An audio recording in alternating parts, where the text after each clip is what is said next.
చంటి చాలా కోపంగా చంచలమ్మ దగ్గరికి వస్తూ ఉంటాడు. ఇంతలో అక్కడ ఉన్న గేటుని అమాంతంగా తన కాళ్ళతో తన్ని చంచలమ్మ గారు అని చెప్పేసి అయితే చాలా గట్టిగా అరుచుకుంటూ ఇంట్లోపలికైతే వస్తూ ఉంటాడు. ఇంతలో ఇంట్లో ఉన్న వాళ్ళందరూ ఏంటి చంటి ఎంత గట్టిగా అరుచుకుంటూ వస్తున్నాడు అని చెప్పేసి అయితే బయటకు వస్తూ ఉంటారు. ఇంతలో అక్కడ ఉన్న చంటిని చూసి కేశవ అయితే ఏంటి గావు కేకలు పెట్టి పిలుస్తున్నావు, ఏం జరిగింది అని చెప్పేసి అయితే అడుగుతూ ఉంటాడు. ఆ మాటలు వినగానే అక్కడ ఉన్న చంటి అయితే నాకు అన్యాయం జరిగింది అని చెప్పేసి అయితే అంటూ ఉంటాడు.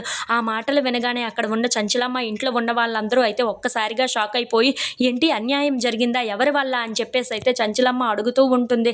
ఇంతలో అక్కడ ఉన్న చంటి ఎవరి వల్ల ఏంటండి అమ్మగారు మీ వల్లే జరిగింది అని చెప్పేసి అయితే చంచలమ్మని చూసి అంటూ ఉంటాడు. ఆ మాటలు వినగానే ఇంట్లో ఉన్న వాళ్ళందరూ అయితే ఒక్కసారిగా షాక్ అయిపోతూ ఉంటారు. అవును, మీ వల్ల, మీరు ఇచ్చిన తీర్పు వల్ల మా అమ్మకి ఇప్పుడు గుండెపోటు వచ్చింది. ఆవిడ ఆరోగ్యం, ఆవిడ వయసుని గుర్తుపెట్టుకొని అయినా మీరు ఆ న్యాయంలోనే తీర్పు ఇవ్వాలి కదా. ఇప్పుడు మా అమ్మ ఆసుపత్రిలో ఉంది గుండెపోటుతో, ఇప్పుడు ఏమవుతుందో ఏమో తెలియదు.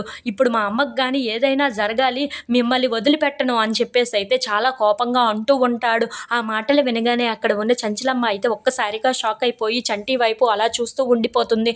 ఇంతలో అక్కడ ఉన్న చంటి మాత్రం చాలా బాధపడుతూ ఇప్పుడు మా అమ్మ ఇలా హాస్పిటల్లో గుండెపోటుతో ఉండడానికి గల కారణం ఎవరు, మీరే కదా, మరి అందుకే మీ అంతు చూస్తాను, మా అమ్మకి ఏదైనా జరగాలే కానీ అని చెప్పేసి అయితే అంటూ ఉంటాడు.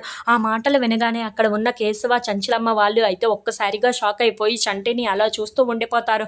ఇంతలో అక్కడ ఉన్న చంటి మాత్రం అవునమ్మగారు, మీరు మా అమ్మని హాస్పిటల్ పాలు చేశారు కదా, మా అమ్మ క్షేమంగా ఇంటికి వస్తే పర్వాలేదు, లేదంటే నేను ఏం చేస్తానో నాకే తెలియదు అని చెప్పేసి అయితే చాలా బాధపడుతూ చాలా కోపంగా మాట్లాడి అక్కడి నుండి వెళ్ళిపోతూ ఉంటాడు.